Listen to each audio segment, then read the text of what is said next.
In the headlines, a multi-million-dollar loan facility for hotel owners to be announced in the 2016-2017 national budget. Plans to replace marketing representatives as part of a new thrust in promoting Dominica's tourism product overseas, and citizens warned to stay vigilant against tsunami threats. I am Kenny Williams with the Channel 5 News. Details after this.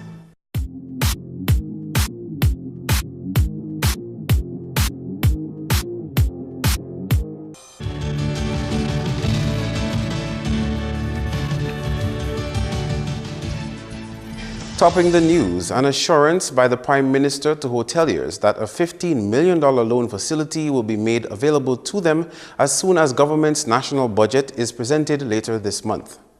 The funds will be borrowed to property owners as part of a government program for the purpose of upgrading their resorts.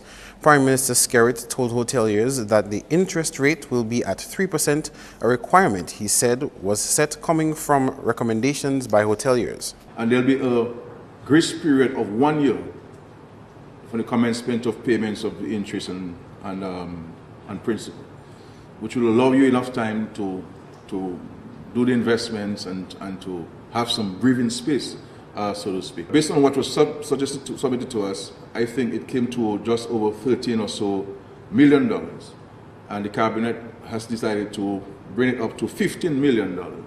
So there will be a $15 million facility, and that amount will be given to the aid bank in full.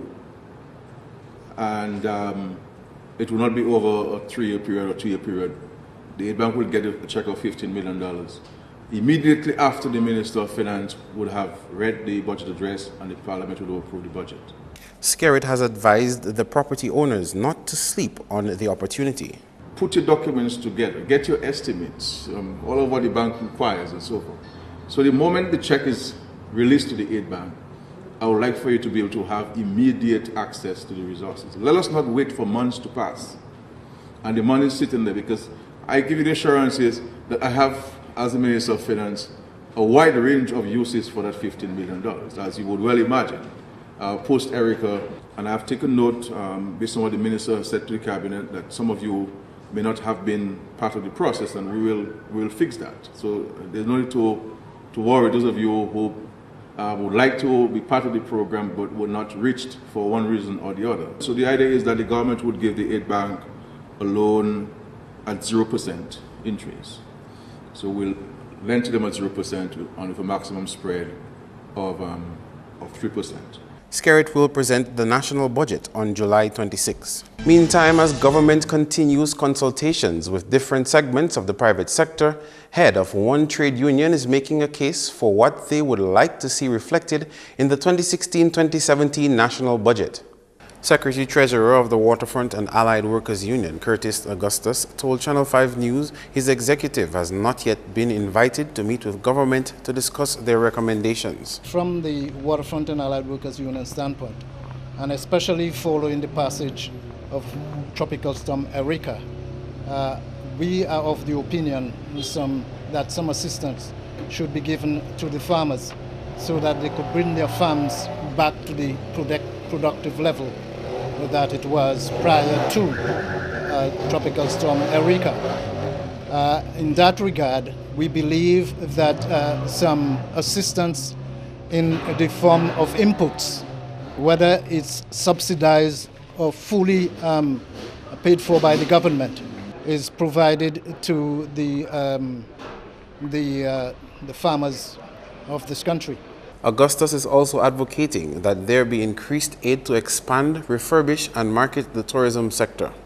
We believe also that in the marketing of Dominica, and since we are operating within the OECS, there could be some joint marketing strategies whereby people could be attracted to come to Dominica as part of a week, and have part of that week also either in St. Lucia, Martinique, or for that matter, Guadeloupe. Other top stories: destination rebranding and a change in overseas marketing representatives for the island will be part of new measures to help attract visitors. Property owners of the tourism sector got an opportunity on Thursday to hear from Prime Minister Skerrit and the Tourism Minister on what has been approved for the hotel sector in the 2016-2017 national budget. Tourism Minister Robert Tong told the gathering at Fort Young Hotel that it has been agreed that there needs to be a suite of interventions to move the tourism industry forward to impact their properties and bank accounts. The Ministry of Tourism has listened and has implemented a focused plan to achieve these desired results. Some of the policy priority areas have been as follows: marketing and awareness. As you're aware, we are moving forward with our rebranding of the country, and we hope to have this started sometime in August. A new thrust to market tourism in Dominica could also be seen with a change in overseas marketing representatives. We've also looked at the refreshing of our market reps throughout USA, Canada, France, Germany, and the UK to ensure that we get the best possible results from them. The only rep that has been left was remained was a rep from the UK, because so far the results have been positive. These new reps will be here on the 24th of July, and we seek your involvement and your interaction with them to help them understand what Dominica offers, and so that they can represent us the best way as possible. We're also moving forward to implement market reps in Guadeloupe and Martinique, because these are two key markets that are very close to us, and access is very easy for them to get to Dominica. Tong recognizes that the absence of a marketing manager at the Discover Dominica Authority has affected its focused marketing strategy for the island. He says someone to fill that position will come in mid-August. More news now. The Bureau of Gender Affairs is spreading the message of peace and gender equality among Dominican youth in a new way. This as the Bureau hosts the first ever Youth Peace Camp, which targets adolescents in the north and northeast of Dominica. By the end of the camp, what we will have is, we hope to have, is a cadre of young men and young women who can articulate their human rights and who can also be human rights advocates, and also to promote the whole idea of living a gender responsive lifestyle. So this is what we really hope at the end of the 1 week training. Of course, we do not expect immediate results, because it's something that will take a little time, and so, but it's a good start.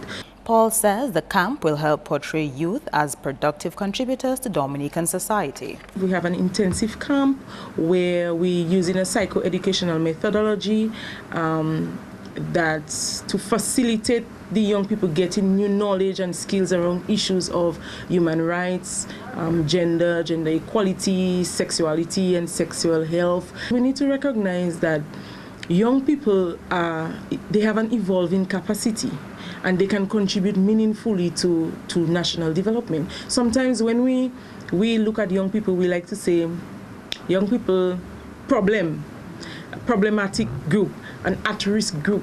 So what we're trying to do is to change the way that we frame the discussions around youth and around youth engagement, and look at them as productive and positive young people who can really make a difference. The Youth Peace Camp is expected to run from 18th to 22nd July at the Marigot Youth Center. The plan is to have this type of camp extend to other districts around the island. This camp is the first of its kind. The program is a derivative of the UN Women's Partnership for Peace, which was really a Batteros program targeting adult males who've been in contact with the law in some way, somehow, as it pertained to domestic violence. So what they did was derive two tools from that, one specific to girls, one specific to boys, but at adolescent age, so that you can actually prevent them from actually becoming offenders in the future, and also girls becoming victims of domestic violence. The Partnership for Peace program was piloted in Dominica in 2012. Andrea Louis, Channel 5 News. Coming up, what the local cancer society is doing to support those living with the disease.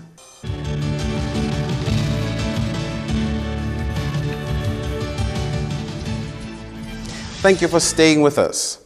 While the country has its eyes on the weather, this hurricane season, the public is being warned against letting their guard down with regards to the threat of tsunamis. The word of caution comes from consultant with the Office of Disaster Management, Cecil Shillingford. A tsunami is a long, high sea wave caused by an earthquake, an underwater slide, volcanic eruption, or other disturbance. The most recent earthquake near Dominica was recorded on Monday, 11 July, by the U.S. Seismic Research Center. That earthquake occurred east of the island and registered a magnitude of 4.4 and a depth of 10 kilometers. Tsunamis seem to be a topical issue right now. And as you indicated, there are earthquakes happening all around, all the time. And should we have a situation with a tsunami, we're hoping that we will have enough lead the time warning, and I hope it happens broad daylight, because there's a difference in something happening at 3 o'clock in the morning and it happening at 12 noon. We would get an alert from the tsunami warning system in the Pacific. Some work is being done on the ground. A lot of preparatory work has been done in various low-lying coastal communities around the island to sensitize people on how to respond to the event of a tsunami.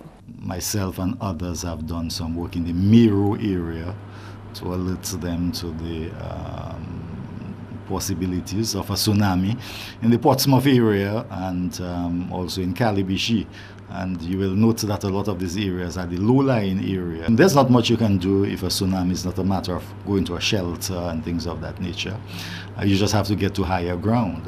And once you are well over 100, 150 feet in elevation, you're pretty much safe and away from the area. Shillingford says the next step is to bring the awareness to school children as they can help to further distribute the message in the communities. Once you have it in the schools, then it will get home and into the wider community. So as we speak, work is being done on that and it will intensify. We have a lot of areas that can be significantly vulnerable and prone, all the low-lying coastal areas, especially on the West Coast. The only areas on the West Coast I can think that may not be affected would be Montrachet and Salisbury because of the elevated areas. And the Dominica Cancer Society is raising the bar in its efforts at providing care for cancer patients. This as the society aims to raise 100,000 EC dollars from its Walk for Cancer Care activity scheduled for October. Coordinator of the walk says the costs of surgery and treatment can be a deterrent for patients who need care. Hence, the society is trying its best to help where it can. $5,000 for the cost of mastectomy or cancer surgery. Sometimes $6,000. After that, there is the cost for chemotherapy, which sometimes comes up to another $5,000 EC currency. And then there is the radiation aspect where you have to go overseas, and the treatment cost is between $3,000 and $6,000, depending on the cancer that you are treating. This fundraising activity began 4 years ago, and the theme for this year's walk is, I can, you can, walk like a champion. We are urging people to walk for cancer care. You don't just buy a t-shirt and come. When you buy a t-shirt, you also need to make a contribution. We are hoping that people really understand us. And everybody who is walking, you should consider making a contribution, right? And so if everybody understands and everybody is sympathetic to the cause and come forward and get a form, we can expect to raise even more than $100,000. On average, the society helps approximately 10 people a year receive cancer care. However, it is hoping to increase this number through money raised from its fundraising walk. People come to us, and when they come, they are not expecting us to give them $5. They are not expecting us to give them $100. You know, a cycle is $750. So you don't want me to give you $20 and say, go ahead. In the same way, when you are offering us help, please don't only give us $5. If you can do better than that, do it. By all means, if that is all you have, fine. One will fill up a basket. But we will go much further if those who can help give generously. The Walk for Cancer Care is scheduled for 1st October 2016. Andrea Louis, Channel 5 News. That's news. Coming up, your sports highlights.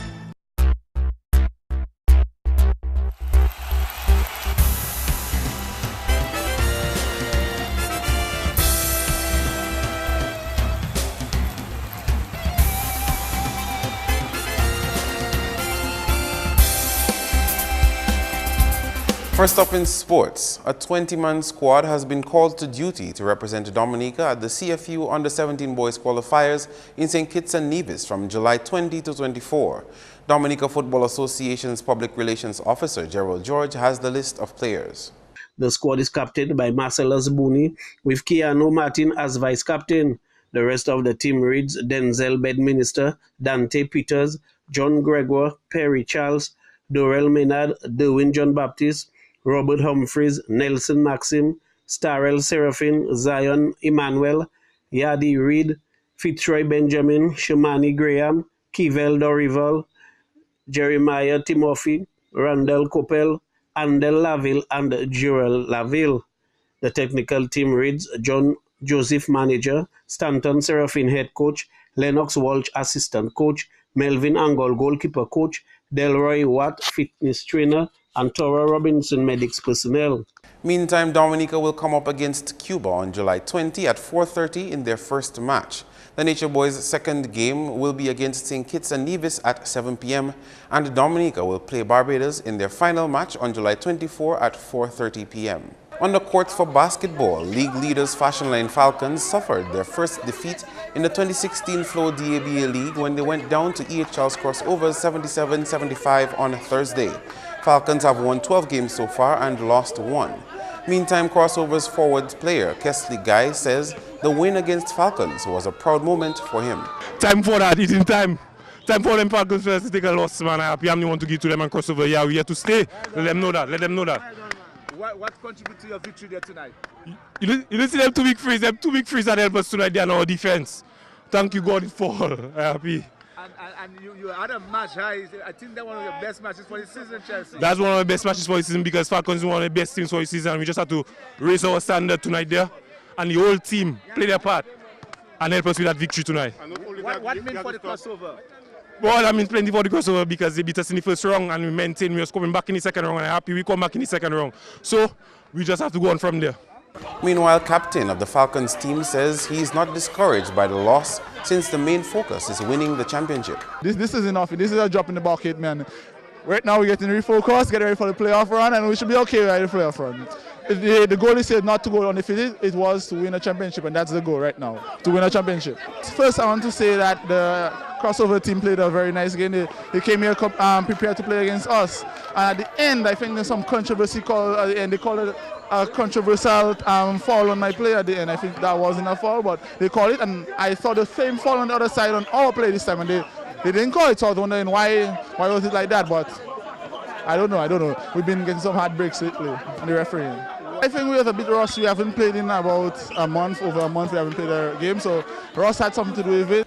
In the other game, Ronald Charles and Willie Barbershop All-Stars edged out Elvis Welding Services Hornets 56-55.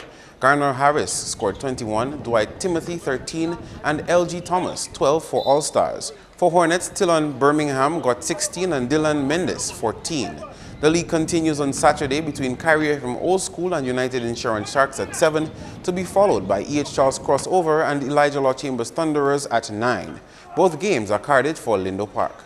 The action continues into Sunday at Paybush with Detroit Blazers taking on Paybush Snipers at 6, followed by Eagles versus Fast Cash Prowlers at 7.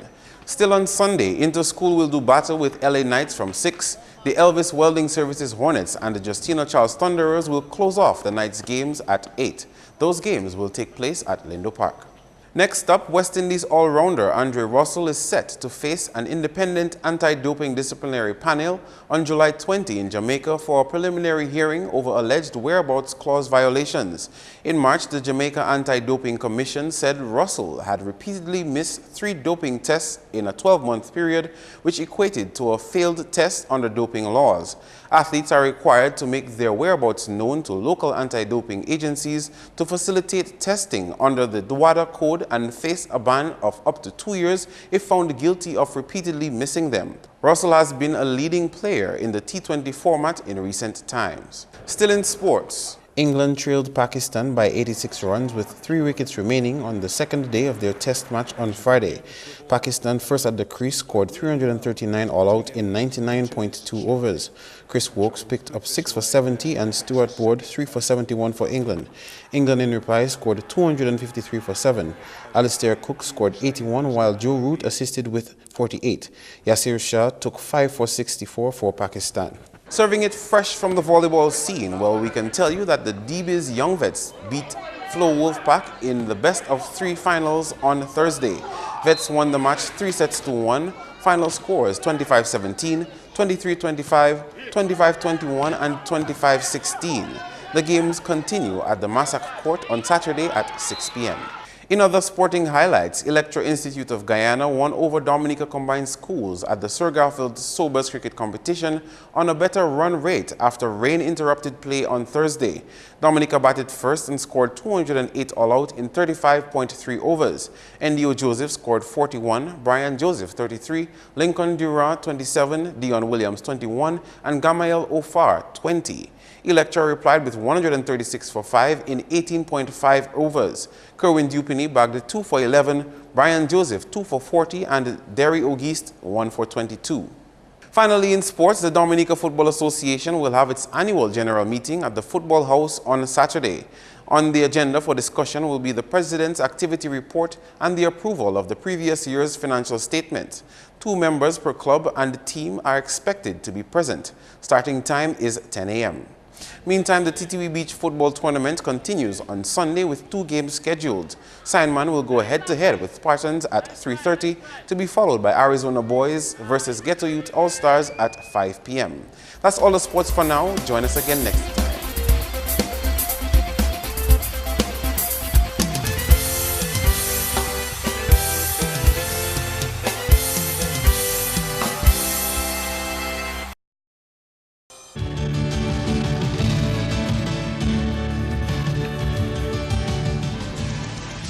It's time now for your weekend weather report. Good evening, Dominica, and welcome to tonight's weather broadcast. I'm your presenter, Marsha Alexander. We begin by taking a look at earlier infrared satellite imagery, what it showed. This area of deep convection associated with a tropical wave which continued to affect mainly the southern portion of the region. Taking a look at earlier visible satellite imagery, what it showed. Multi-layered clouds across the region today as a result of this tropical wave, and this resulted in mostly cloudy skies across Dominica. Taking a look at earlier radar imagery and what it indicated, scattered showers across the islands today. Tonight's weather is expected to be partly cloudy to cloudy and occasionally breezy with some scattered showers and the possibility of some isolated thunderstorms. And tomorrow's weather is expected to be partly cloudy, hazy and occasionally breezy with a few scattered showers. Sea conditions are expected to be moderate in open water with waves peaking near 8 feet. Small craft operators and sea bathers, you're advised to exercise caution. For the next 3 days, partly cloudy skies with a few scattered showers can be expected on Saturday and Sunday. However, by Monday, a slight increase in cloudiness and scattered showers can be expected due to the passage of a weak trough.